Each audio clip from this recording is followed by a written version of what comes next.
যারা দাবি করে, এমনকি আব্দুর রাজ্জাক বিন ইউসুফ বাংলাদেশের ওই লোকটা বলেছিল যে আমার টুটা বিদ্যাতে আমি দেখতে পাচ্ছি দুনিয়াতে একটাই মাত্র দল জান্নাতে যাবে, তার নাম হলো আহলে হাদিস। তা আমি আজ থেকে 5 বছর আগে চ্যালেঞ্জ করে তার নাম দিয়ে তার ছবি সহ ভিডিও সহ দিয়েছিলাম যে সারা দুনিয়াতে আহলে হাদিস বলে কোনো দল নেই, আহলে হাদিস বলে কোনো জামাত নেই। পৃথিবীর আহলে হাদিসদের সবচেয়ে বড় আলেম মাওলানা ইবনে তাইমিয়ার ফতোয়ার কিতাব 20 খণ্ডে সমাপ্ত। পশ্চিমবঙ্গে কোন আহলে হাদিসের ঘরে নেই, আলহামদুলিল্লাহ আমার লাইব্রেরিতে আছে।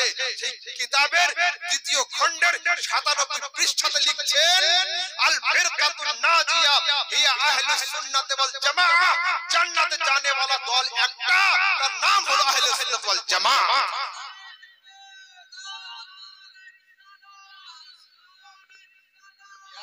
अल्लाह ताज शरिया अल्लाहु আকবার। হলো আহলে হাদিসদের কিতাবে লেখা আছে জান্নাতে যাবে একটা দল, তার নাম আহলে সুন্নাত ওয়াল জামাত। এইবার শুনুন, আর 5-10 মিনিট বলি হবে।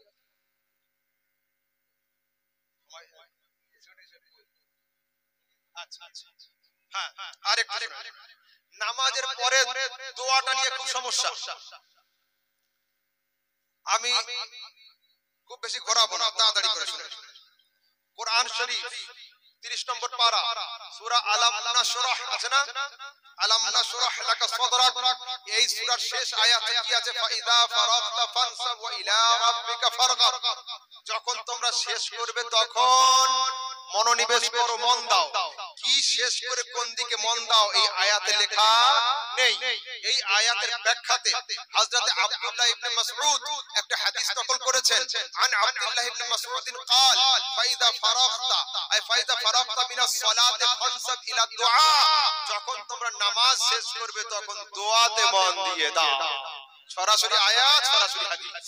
যদি এই পর্যন্ত শেষ করি, আগামী কাল চায়ের দোকানে প্রশ্ন হবে নামাজ তো অনেক রকমের, তোমাদের মাওলানা সাহেব তো ক্লিয়ার করলো না ফরজ নামাজ না ওয়াজিব না সুন্নাত না নফল। শুনুন, عن قتادة والضحاك ومقاتل في قوله تعالى فإذا فرغت فانصب أي فإذا فرغت من الصلاة المكتوبة فانصب إلى الدعاء, যখন তোমরা ফরজ নামাজ শেষ করবে তখন দোয়াতে মন দিয়ে দাও। সরাসরি হাদিস। কিন্তু আহলে হাদিস যদি একটু পাকা হয় আবার ফেলার চেষ্টা করবে। এই হাওয়ালাটা হলো তাফসীরের, সিহাসিতার মধ্যে কি আছে? বুখারী, মুসলিম, তিরমিজি, আবু দাউদ, নাসাই, ইবনে মাজাহ এই সমস্ত কিতাবে আছে। জি হ্যাঁ আলহামদুলিল্লাহ, সওয়াল आपका होगा जवाब मेरा होगा। আছে তিরমিজি শরীফের মধ্যে হাদিস আছে, قال قيل يا رسول الله اي الدعاء اسمع, নবীকে জিজ্ঞাসা করা হয়েছে ইয়া রাসূলুল্লাহ কোন সময়ের দোয়া আল্লাহ বেশি কবুল করে থাকেন? قال রাসূল উত্তর দিচ্ছেন জওফাল লাইলিল আখির, গভীর রাতের ঘোর অন্ধকারে অর্থাৎ তাহাজ্জুদের নামাজের পরের গোপন সময়ের গোপন কান্না আল্লাহ বেশি ভালোবাসেন। দুবুরা as-সালাওয়াতিল মাকতুবাত, আর প্রত্যেক ফরজ নামাজের পরে দোয়া আল্লাহ বেশি কবুল করে থাকেন। সরাসরি হাদিস, সিয়াসিতা। আবার কাল প্রশ্ন হবে আমার নবী কি দোয়া করেছিলেন? হ্যাঁ হ্যাঁ, আসুন আলহামদুলিল্লাহ। আনিল আসওয়াদিল আমিরি আন আবিহি قال صليت مع رسول الله صلى الله عليه وسلم صلاه الفجر سلم انحرف رفع يديه ودعا, আমরা আমার নবীর সাথে জামাত সহকারে নামাজ আদায় করলাম। জামাতের শেষে নবী ডান দিকে ঘুরে বসলেন, রাফা ইয়াদাইহি ওয়া দাআ, দুই হাত উঁচু করে আমাদের নিয়ে মোনাজাত করলেন। সরাসরি হাদিস হলো। এইবার যখন এত হাদিস দেওয়া হয়ে যাবে তখন আস্তে আস্তে করে একটা কথা বলবো, হ্যাঁ ভাই একা একা করা চলবে, সবাই মিলে চলবে না। শেষ পয়েন্ট হচ্ছে ওদের এটা, দোয়া একা একা চলবে, সবাই মিলে চলবে না। তুমি কি বলবে যে আমাদের হুজুর চারটে তো হাদিস বললেন, তুমি একটা হাদিস আনো যে হাদিসে লেখা থাকবে দোয়া একা একা চলে, সবাই মিলে চলে।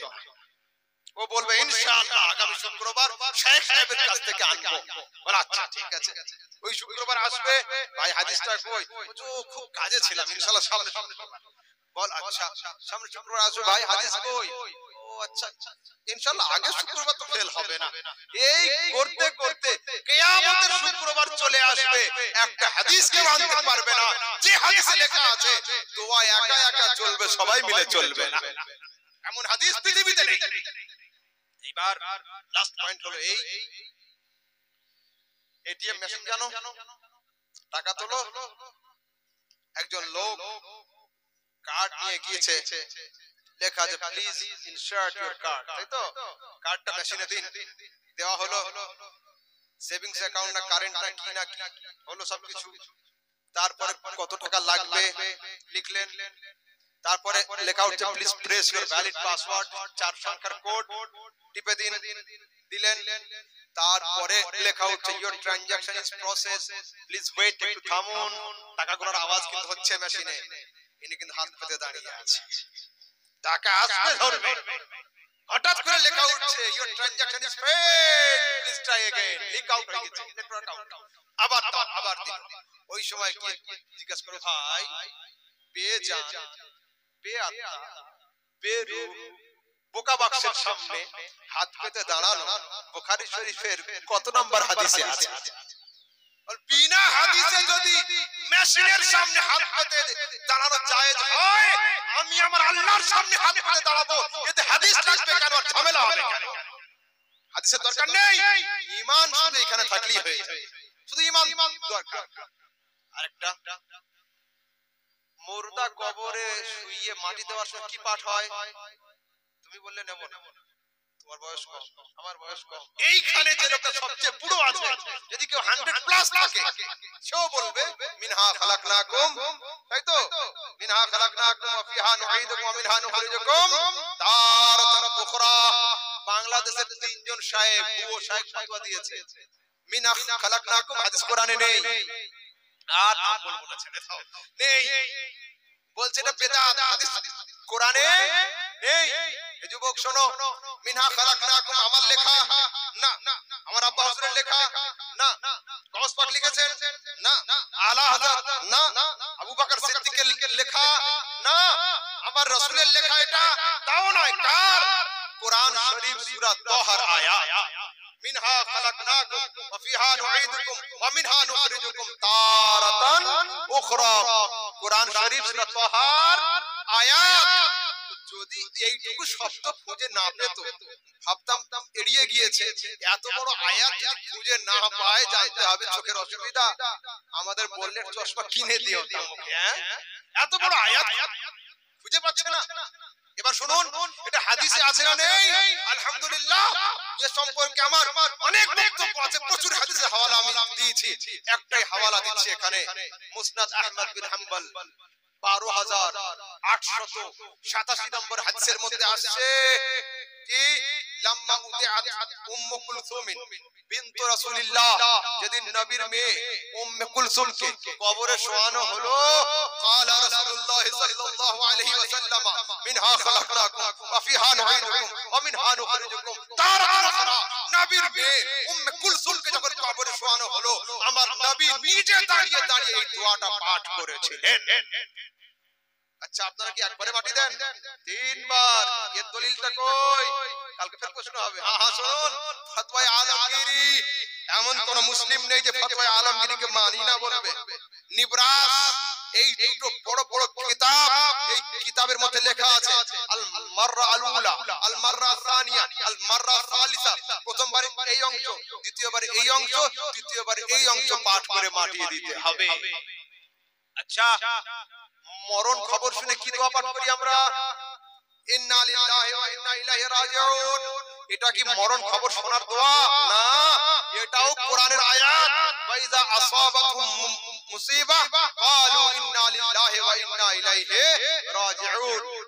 কি বোঝা গেল? কোন কোরআনের আয়াত যদি অবস্থার সঙ্গে সামঞ্জস্যতা পায়, সেটাকে দোয়া হিসাবে ইউজ করা জায়েজ হয়। আর যুবকরা শোনো, যদি হিমালয় পর্বতকে সরানো সম্ভব হয়, হবে আহলে সুন্নাতের আকীদাকে নড়ানো সম্ভব হবে না। আল্লাহ তাবারক ওয়া তাআলা আমাদের সবাইকে আহলে সুন্নাতের উপরে দাঁড়িয়ে থাকার তৌফিক দান করেন। ওয়া আখিরু দাওয়ানা। আচ্ছা, কি কোন প্রশ্ন দিয়েছেন? হ্যাঁ হ্যাঁ, জুমার আযান ইমামের সামনে হবে। ये मसला আপনারা জানেন না? সারা দুনিয়ার লোক জানে জুমার আযান বাইরে হবে। আবু দাউদ শরীফের হাদিস আলা বাবিল মসজিদ, মসজিদের মেন দরওয়াজাতে আযান হবে। আর বুখারী মুসলিমের হাদিসে জাওরা শব্দ আছে। জাওরা শব্দটা মসজিদ নববীর ভিতরে ছিল না, বাজারের মাঝখানে একটা উঁচু জায়গা ছিল, আযান সেইখানে হতো। বুখারী হোক আর আবু দাউদ হোক, সরাসরি আযান মসজিদের বাইরে হবে। আহলে সুন্নাত জামাতের এটাই রায়, আলা হযরত রাহমাতুল্লাহ আলাইহি এটাই রায়। এই হাদিস আবু দাউদ শরীফের মধ্যে আছে। আল্লাহ তাবারক ওয়া তাআলা আমাদের সবাইকে আহলে সুন্নাতের মধ্যে দণ্ডায়মান রাখেন। আসসালামু আলাইকুম ওয়া রাহমাতুল্লাহি ওয়া বারাকাতুহু।